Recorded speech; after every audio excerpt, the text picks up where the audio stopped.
Nous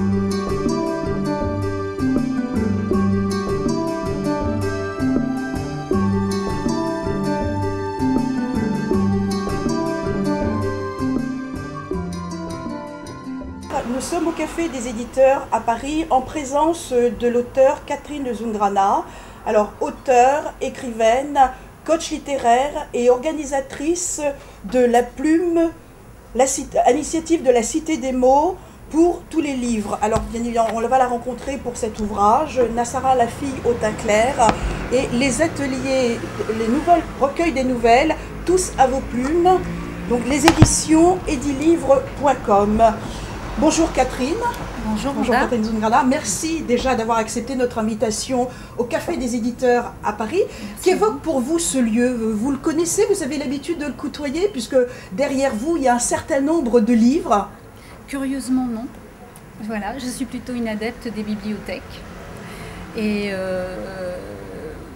beaucoup moins des cafés. Peut-être de temps en temps pour m'y réfugier et pour écrire. Ça m'arrive de noter des idées pour de prochains livres, mais voilà, je n'ai pas de lieu particulier.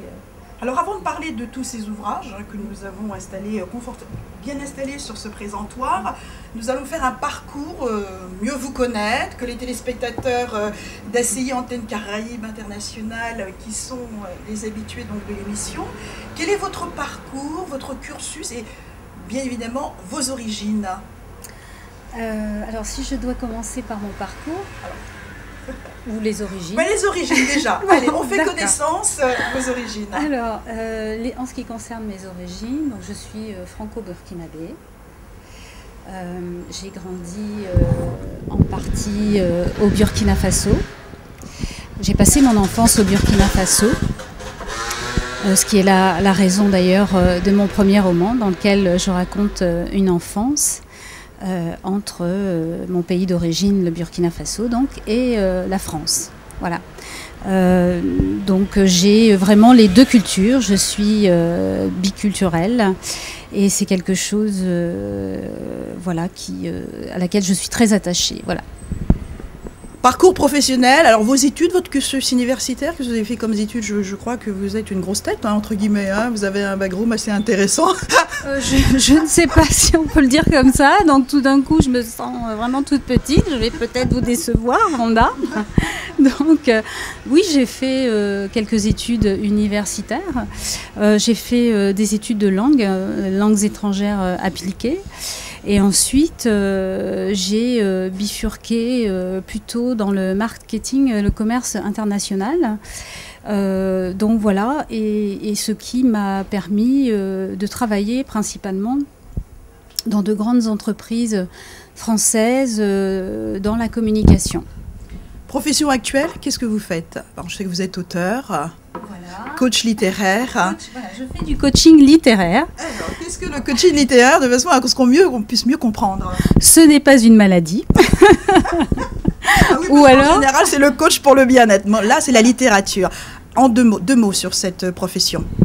Alors en fait, le coaching littéraire, c'est plutôt de l'ordre, comme d'ailleurs tous les types de coaching qui peuvent exister aujourd'hui, c'est de l'accompagnement.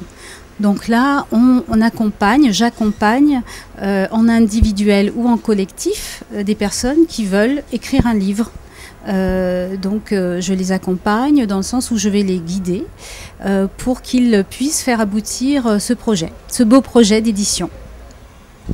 Et à part ça, vous êtes aussi à l'initiative de la Cité des mots pour les livres. Alors, l'atelier « Tous à vos plumes ». Voilà. Donc, la Cité des mots, c'est un concept. C'est même, je dirais, un état d'esprit. Hein. La Cité des mots révèle des plumes, dans les banlieues, principalement. Stop. Voilà. Stop, parce qu'après, on va en parler beaucoup plus en détail. Alors, on a parlé bien sûr de vos origines. Alors, comment évolue votre plume, Catherine, avec votre imaginaire, la réalité de cette société patriarcale, avec votre roman « Le prince charmant est un démon ».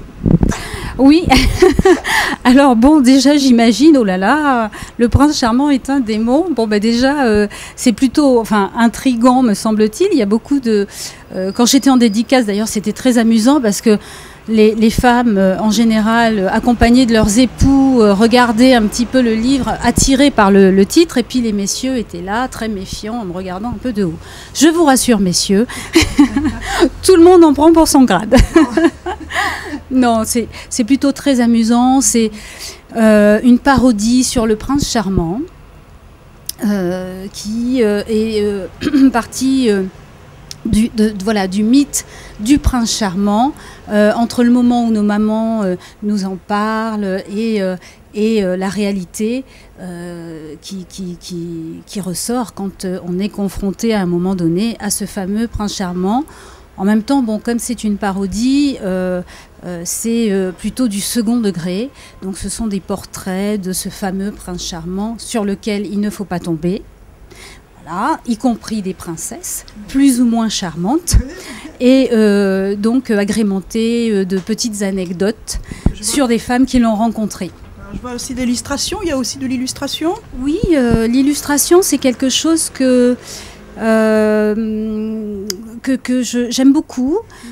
Parce que justement ça apporte une touche, c'est un petit clin d'œil en fait, justement sur le côté, l'aspect conte de cet ouvrage-là, bon, qui est un roman psychologique en fait, hein. Donc parce qu'il y a eu des recherches qui ont été faites autour de ce portrait psychologique du prince charmant. Et ensuite, il y a la partie fiction, donc il y a quand même une fiction, voilà, c'est un mélange des genres, et j'aime, même dans l'écriture, j'aime le métissage. Alors, ce qui veut dire que chaque homme peut retrouver un démon en lui-même, en quelque sorte. C'est plus compliqué que ça. Alors, on fait une parenthèse parce que c'est pas du tout sur cet ouvrage-là que nous sommes venus aujourd'hui, mais plutôt pour cette Nassara, la fille au teint clair. C'est celui-ci dont nous allons dialoguer. Mais avant tout, Catherine, quels sont vos auteurs et les livres que vous lisez actuellement ou ceux qui sont à votre chevet ? Alors actuellement, je lis Valentin Musso parce que je trouve que c'est un auteur. Alors j'aime beaucoup les thrillers. Je me suis nourrie de thrillers d'Agatha Christie, P.D. James, etc. Et je trouve que c'est son premier. D'abord, je suis en train de lire son premier roman. J'ai lu le deuxième. Voilà, ça y est, j'ai un trou noir sur le titre, désolée. Mais voilà, donc voilà ce que j'aime lire, et ce que j'ai lu et qui m'a nourri, ça va être naturellement des textes de nos pères écrivains, Aimé Césaire, Senghor évidemment, et puis Balzac, enfin tous les auteurs de la littérature française. Bon, moi j'ai une préférence pour Maupassant, mais Sartre aussi, Prévert, les poèmes de Prévert. Et puis dans la littérature étrangère, j'ai énormément aimé le parfum de Suskind par exemple, ou La Métamorphose de Kafka. Donc on passe du genre littéraire très classique, très philosophe, en allant vers tout ce qui est sueur froide en quelque sorte, parce qu'avec Agatha Christie, c'est quand même, c'est pas tout chaud quand même Agatha Christie, hein. Oui, c'est quand même de la terreur, c'est les sueurs froides, hein. Oui, mais moi j'aime bien de l'émotion, ma chère Vanda. C'est ce que tous les écrivains cherchent à donner et à apporter au lecteur. Et ça, c'est vraiment un facteur essentiel, que ça soit de la frayeur, de la joie, de la tristesse. À partir du moment où un auteur arrive à justement générer un sentiment et une émotion, il a gagné quelque chose. Il a gagné le cœur du lecteur. Et ça, c'est important. Catherine Zongrana, maintenant nous allons parler de Nassara, la fille au teint clair, mais nous allons faire un petit tour dans ce café éditeur. On descend en bas ? Alors, Catherine, nous allons maintenant parler de cet ouvrage, de ce livre, Nassara, la fille au teint clair, édition du livre.com, coup de cœur. Lorsque je regarde cette couverture, il y a une enfance, il y a l'arbre de vie et un masque. Dans quel univers on est ? Avant même de commencer à lire votre parcours autobiographique. Plein de symboles. C'est la couverture, c'est moi qui l'ai faite, qui l'ai proposée à l'éditeur. Pourquoi ? Parce que en fait, on voit un visage et on voit dans ce visage la partie en fait qui représente le cerveau est complètement est remplie de cet arbre de vie, justement, ce baobab, qui est un arbre très significatif en Afrique, dans le Sahel, puisque il n'y a pas grand-chose qui survit, on va dire, au soleil. Et donc, ce visage qui représente une petite fille, et en même temps une petite fille donc, qui a la tête remplie tout simplement de cette Afrique, de cette, de cette terre, de ses racines, et du masque qui a un regard protecteur sur cette petite fille. Et ça aussi, c'est pas quelque chose qu'on voit tout de suite, mais quand on y prête un petit peu plus attention, on voit que le masque observe cette petite fille. Et voilà. Donc c'est tout à fait ça. C'est-à-dire qu'il y a dans ce livre la volonté de préserver des souvenirs, de préserver, de laisser une trace, et surtout de ne pas oublier d'où l'on vient. Donc ça, c'est quelque chose qui est capital dans cette aventure, dans l'écriture de ce livre. Alors dans le titre, tout est dit dans ce titre. Vous livrez vos souvenirs d'enfance déchirés, bouleversants, entre deux familles, deux cultures, une européenne et donc la famille tuteur, et l'autre famille d'origine africaine. Alors quel est ce déséquilibre de cette culture et surtout du métissage ? C'est compliqué en fait, le métissage. Je trouve que ça a été une dualité permanente, où quand ça n'est pas la famille, c'est la société qui vous rappelle qu'il faut choisir. Et il y a un moment où on n'a pas envie de choisir, surtout quand on est enfant.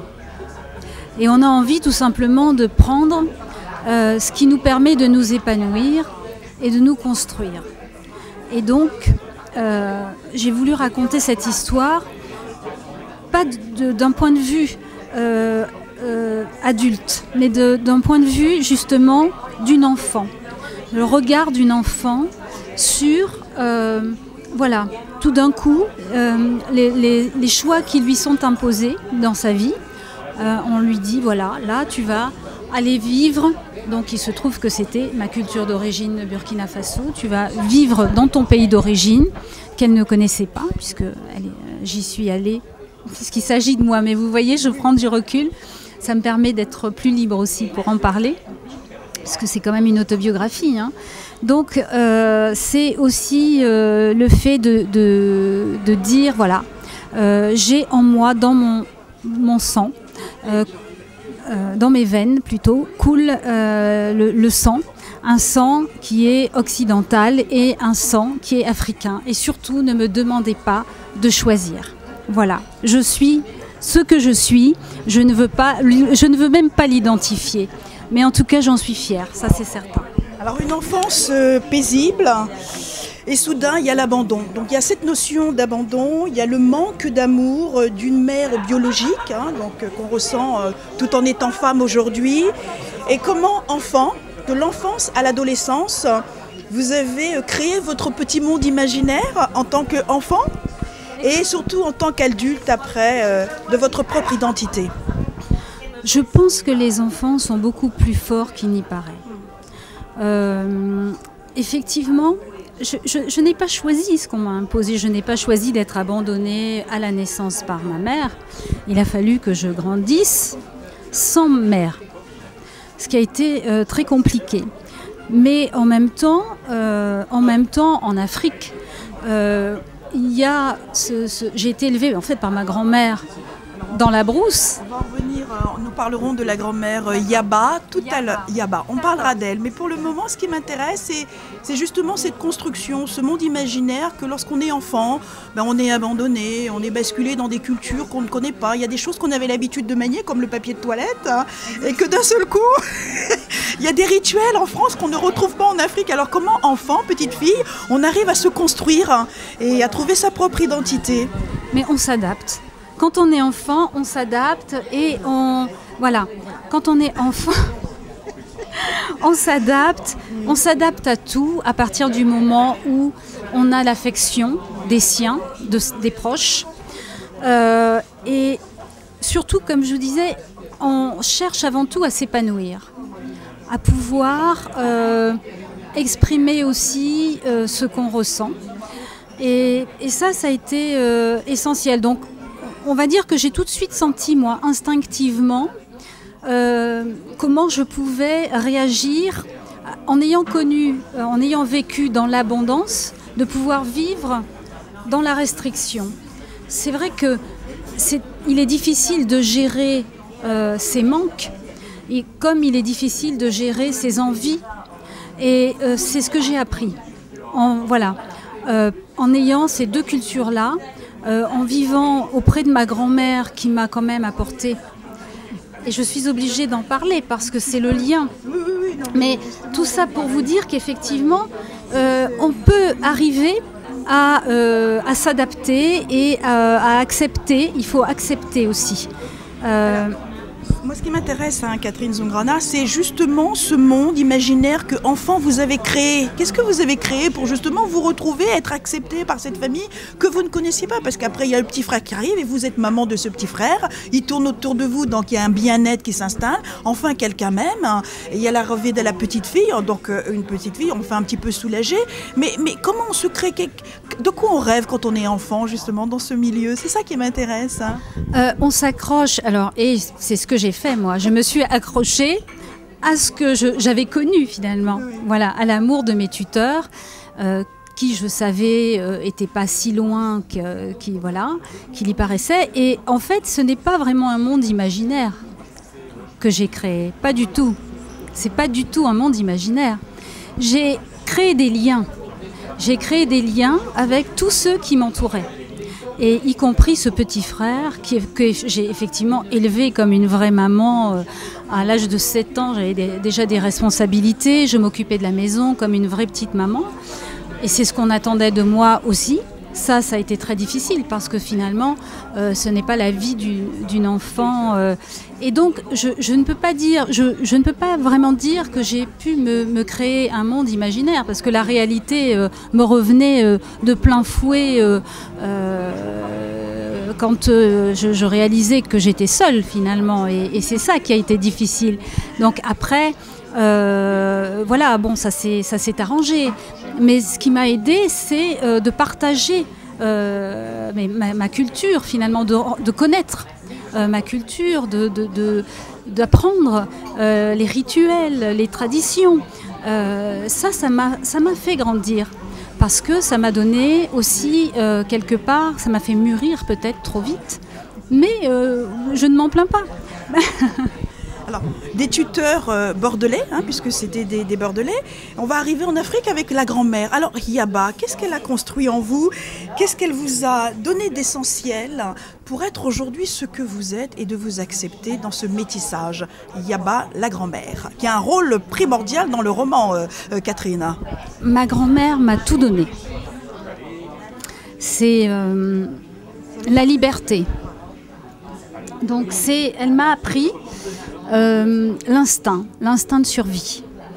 Elle m'a appris l'abnégation. L'abnégation parce que c'était une coépouse. Et j'ai vu, elle, comment elle a sacrifié sa vie de femme, sa vie de mère, sa vie de femme avant tout. Et comment elle a su laisser un petit peu céder sa place pour que d'autres femmes comme elle puissent s'épanouir et pour que les enfants vivent en harmonie, dans la convivialité, dans le partage.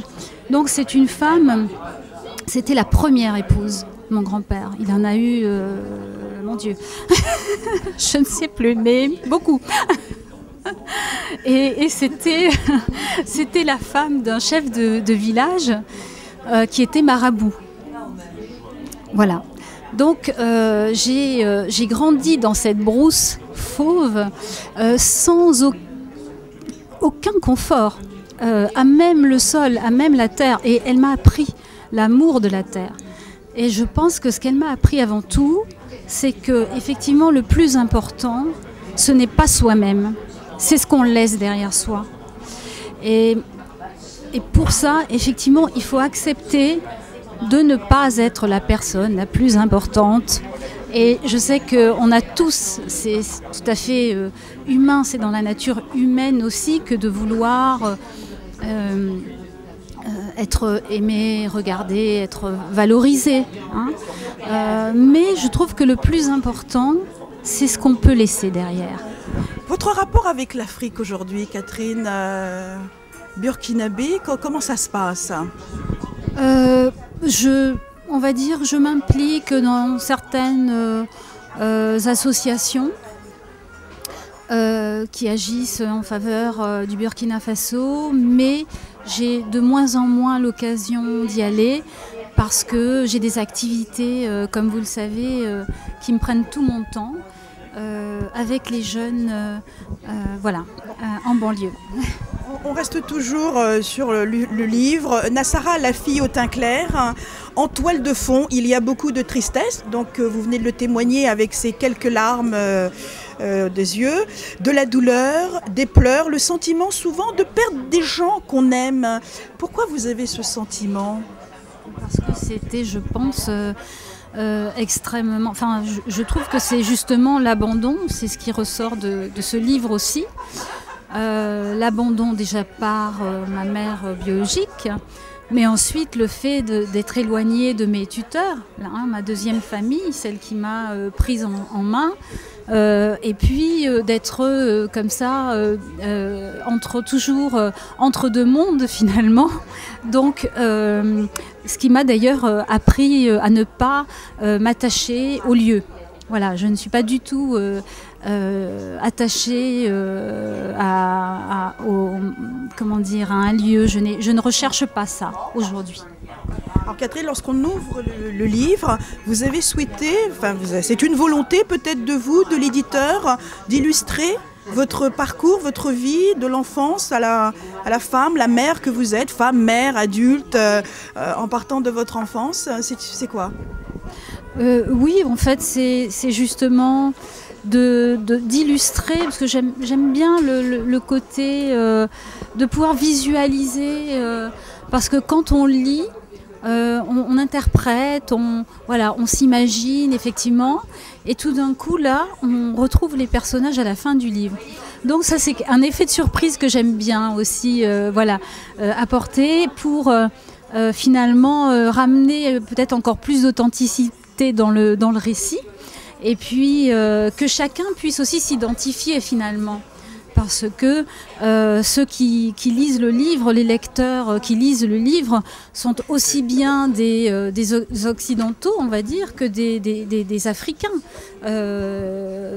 Donc il y a cette volonté aussi de montrer ma culture finalement, ce qui m'a, mais la marâtre dont je parle, la femme de mon père biologique, on la visualise à la fin du livre et on s'imagine quelqu'un de très coquet, on le lit dans le livre, j'en parle beaucoup parce que j'avais beaucoup d'admiration pour elle, c'est une très jolie femme, simplement très... avec une certaine cruauté, pas moment, mais ça lui arrivait d'être humaine aussi, mais ce qui m'a marqué moi enfant, c'est la cruauté dont elle était capable. Voilà. Alors si j'ai bien compris, c'est les mots avec les photos, de façon à mieux comprendre, c'est presque un film, un petit documentaire en quelques pages. Oui, tout à fait, c'est bien trouvé d'ailleurs, bravo Wanda. Non, je trouve que c'est exactement ça. l'idée, c'était justement de ne pas retrouver, de s'éloigner un petit peu de l'édition institutionnelle. Où voilà, moi j'ai cette grande chance de travailler avec un éditeur qui me laisse une totale liberté. Donc je module en fonction de ce dont j'ai envie, ce que j'ai envie de démontrer. Merci à l'équipe qui m'accompagne. Merci au Café des éditeurs à Paris dans le 6e. Évasion littéraire vous dit à la semaine prochaine. Bye bye.